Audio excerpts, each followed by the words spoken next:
Derek, eu queria que você falasse para a gente desse resultado tão importante que foi lá em Natal na última quarta-feira.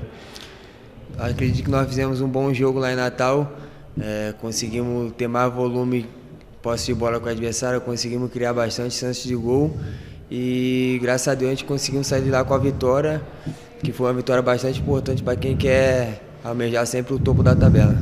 E falando dessa parte do Guarani que está na parte de cima da tabela, e essa sequência positiva que o Guarani está tendo, importante, né? Está sendo muito importante para a gente ficar junto ali no G4, né? É importante, a gente não pode perder pontos de bobo como a gente viemos perdendo na rodada atrás. Então a gente tivemos três jogos excelentes contra o Londrina, contra o Criciúma e agora contra o ABC. Apesar do empate contra o Criciúma, a gente fizemos um bom jogo lá na casa deles e um ponto foi importante para a gente também, que é buscar o topo da tabela. E falar um pouquinho desse gol seu aí contra o ABC ali. Centroavante tem que estar no lugar certo na hora certa, né, Derek?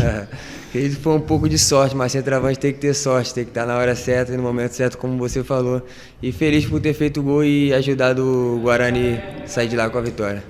Agora é o jogo de domingo. Como que está a preparação para esse jogo tão importante na última rodada do primeiro turno? Nós já saímos de lá com o pensamento já no próximo jogo. Apesar da vitória, a gente já saímos de lá com o pensamento no Atlético Goianiense para a gente poder fazer uma boa partida aqui no domingo e sair daqui com a vitória para a gente poder cada vez mais estar lá em cima brigando pelo acesso.